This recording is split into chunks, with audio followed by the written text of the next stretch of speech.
my final question is always some variation. If you could go back to the start of your career and give young you some advice that would have made a huge difference for you and might make a huge difference for all of the authors and publishers and editors who are listening, what would that advice be? And Amy, I'm going to start with you.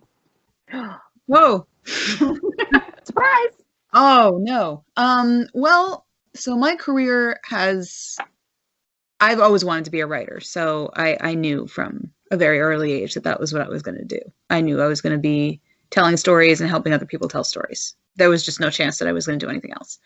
But I also needed a job when I was young. So I worked in DC. I worked for a financial advisories company. I worked with spreadsheets and,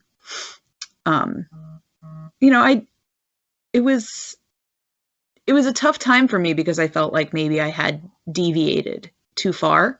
So I think if I could talk to younger me, I would just sort of remind myself that it's a long road, and for my 20s to not have been spent writing the great American novel is not the end of the world.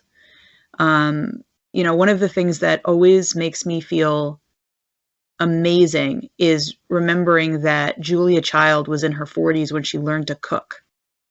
Like, to me, that is, so helpful to just remember that the thing that she's known for, she didn't do that until she was much older, until she'd had a whole life, really.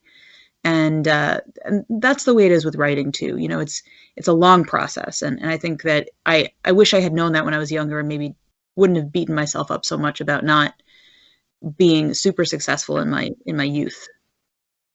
Amy, where can a esteemed audience find you online, follow you on Twitter, all that good stuff? Me? Uh-huh. Kraken Communications is my page. So that's Kraken Communications, and that is on Facebook. I am really terrible about Twitter, so not so great with Twitter. I sound so old, though.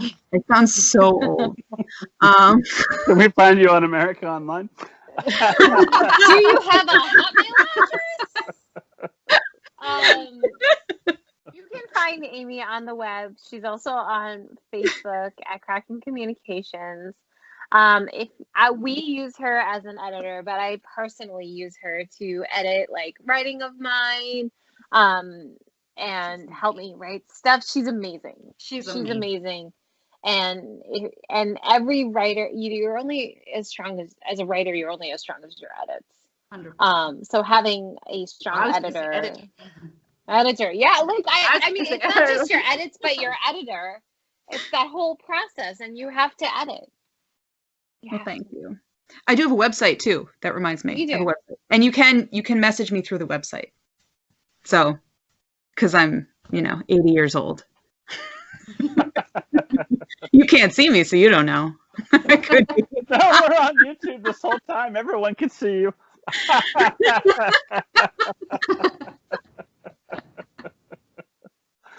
Alicia, what advice would you go back and give a younger version of yourself? I would say just do it and do it sooner. And where can esteemed audience find you online? Esteemed audience can find me. I am on the Instagram because I like the gram, and you can find me there as Sailaja N Joshi. You can also find us at Mango and Marigold Press on Instagram. I occasionally tweet, often at my husband, whose only social media platform now is Twitter.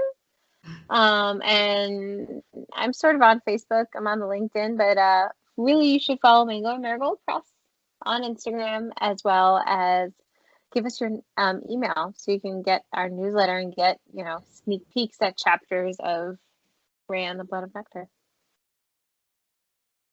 And Payal, author of Rhea and the Blood of Nectar. Bring us home. What advice would you go back and give yourself, and where can we find you online? I think I would tell my younger self to not limit myself. I never thought that I never thought about being an author or writer because I didn't know anyone in my family who was. I hadn't seen anyone. In India, you have some extremely talented writers, but they all write literary fiction most of the time. Things are very much changing now, but back when I was a kid, and so we're talking about a good 20 years ago,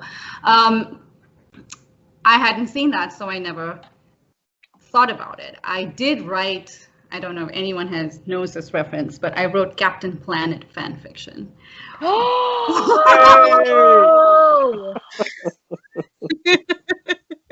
On a train journey when I think I was, I don't even know, maybe 10 or 11, and I still have it.